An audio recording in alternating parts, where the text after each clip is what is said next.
Hello bachcho, let us read the new question.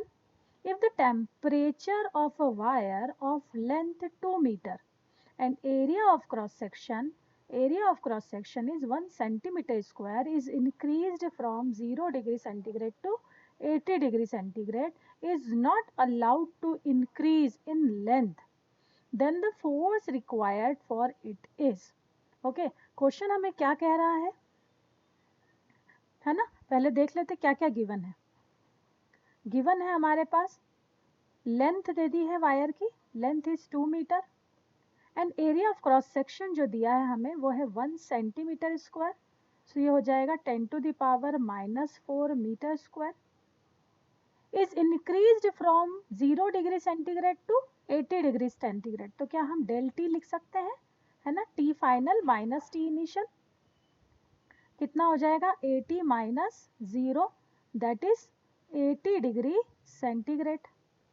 Correct. And is not allowed to increase in length. तो क्या कह रहा है question के एक वायर है, ठीक है, उसे हम टेम्परेचर उसका इंक्रीज कर रहे हैं. तो मान लिया ये वायर है हमारा, है ना, और उसका टेम्परेचर इंक्रीज कर रहे हैं. तो टेम्परेचर इंक्रीज करने पे होगा क्या, है ना, ये जो वायर है वो एक्सपांड होने की कोशिश करेगा और हम चाह रहे हैं कि ये इसकी लेंथ इंक्रीज ना हो. तो मान लिया कि इसको दो दीवार है या दोनों हाथों के बीच में पकड़ रखा है, तो हम कोशिश कर रहे हैं कि इसकी लेंथ इंक्रीज नहीं हो. Mean simultaneously we need to apply the force against the expansion of length, है ना. ये जो वायर है ये लेंथ इंक्रीज करेगा, है ना, एज रेजिंग ऑफ टेम्परेचर, और हम क्या है यहाँ से फोर्स अप्लाई करेंगे in opposite direction so that length of wire will not increase. तो इस तरह से जब हम फोर्स अप्लाई कर रहे हैं तो कितना फोर्स रिक्वायर्ड होगा. When the value of young modulus is given is 10 to the power 10 Newton per meter square and this is alpha. Alpha means thermal coefficient of linear expansion means temperature बढ़ाने पर कोई wire या कोई length of wire कितना centigrade कितनी value उसकी increase हो रही है, ये उसका थर्मल कोफिशिएंट है. So the key concept that we will use over his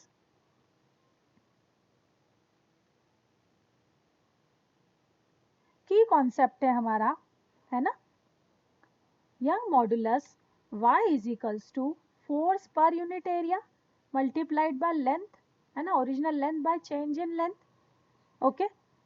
so यहाँ जब हम किसी वायर को टेम्परेचर रेस करते हैं तो उसका जो थर्मल एक्सपेंशन होता है या उसकी लेंथ में जो चेंज होता है due to just increase of temperature, है ना.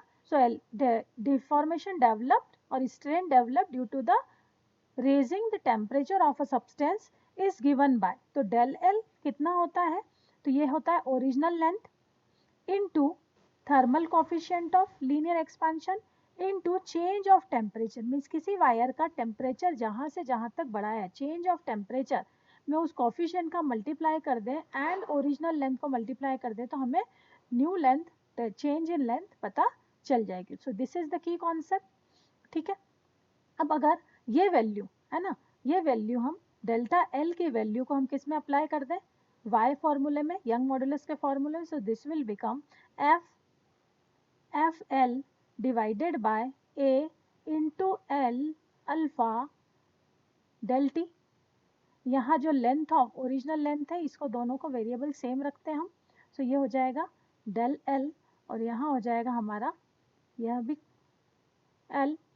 सो दिस विल बी, है ना, ओरिजिनल लेंथ से ओरिजिनल लेंथ कैंसिल हो जाएगी तो this will become F Y A into alpha into del T. और we can simply transform this equation as force applied is equals to young modulus into area of cross section into thermal coefficient of linear expansion into the change in temperature. So young modulus is given 10 to the power 10, area of cross section is given 10 to the power -4, expansion linear expansion का coefficient दिया है हमको 10 to the power -6 and change in temperature is 80. So we can say all these power will cancel out each other. So the force required for, है ना, holding this rod against the expansion कितना force apply करना पड़ेगा हमें 80 Newton. ठीक है. So the correct option is 80 Newton. First option is correct. I hope this is clear to you. Thank you.